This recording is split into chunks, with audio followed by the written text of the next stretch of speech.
આજે આપણે અહીં દાળિયાના લાડુ બનાવવાના છીએ। તો તેની માટે સૌપ્રથમ આપણે ફોતરાવાળા દાળિયા લઈ લઈશું, જે આપણે અહીં 250 ગ્રામ જેટલા લીધા છે। અને તેને ફોતરા કાઢીને પછી આપણે રેડી કરી લઈશું અને તેને ક્રશ કરી લેવાના છે। ત્યારબાદ એક વાટકી મખાણા, 15 થી 20 નંગ બદામ અને 15 થી 20 નંગ કાજુ ઉમેરીને તેને પણ ક્રશ કરીને પાવડર રેડી કરી લઈશું। આ બંનેને સરખી રીતે ક્રશ કરી લેવાનો છે।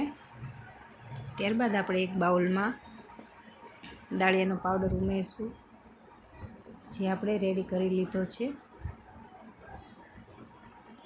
અને હવે તેમાં આપણે જે મખાણાનો પાવડર રેડી કરીને રાખ્યો છે તે ઉમેરી લેશું અને બંનેને પહેલાં સરખી રીતે મિક્સ કરી લેશું।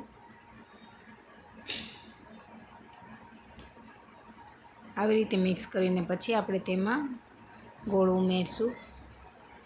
તે પણ આપણે એક મીડિયમ સાઇઝનો બાઉલનું માપ રાખ્યું છે તે લીધું છે। તમે ગળ પણ તમારા પ્રમાણે વધારે ઓછા પ્રમાણમાં કરી શકો છો। અને ત્યારબાદ આપણે ગરમ કરેલું ઘી ઉમેરશું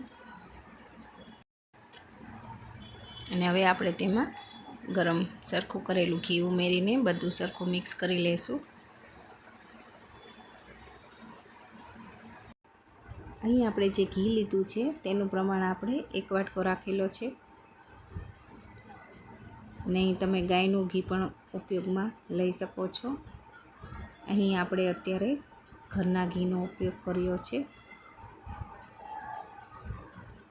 અને ત્યારબાદ તેને બધું સરખી રીતે મિક્સ કરી લઈશું અને પછી હવે હાથેથી મિક્સ કરી લઈશું।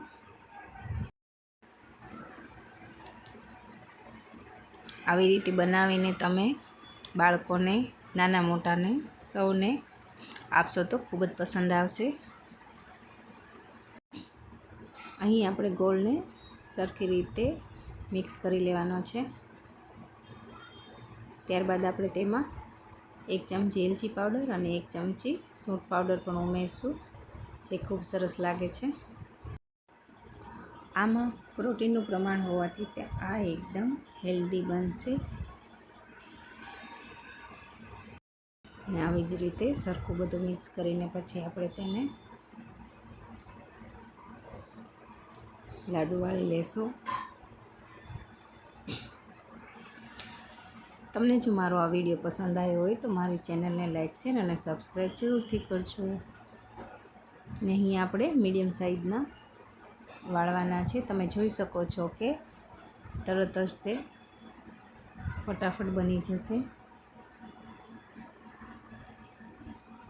આવી રીતે મીડિયમ સાઇઝના આપણે લાડુ વાળી લઈશું અને બધા જ રેડી કરી લેવાના છે। આમાં આપણે મખાણા અને કાજુ બદામનો પણ ઉપયોગ કર્યો છે, જેથી આપણા લાડુ એકદમ હેલ્ધી અને ટેસ્ટી બનશે। અને ઘીનું પ્રમાણ સરખું એવું હશે એટલે તમારા લાડુ જલ્દીથી વળી પણ જશે। આને તમે 15 થી 20 દિવસ સુધી પણ સ્ટોર કરી શકો છો અને સારા પણ રહે છે અને ખરાબ પણ નહીં થાય। તો રેડી થઈ ગયા છે આપણા બધા લાડુ। આવી રીતે બધા બનાવી લેશું।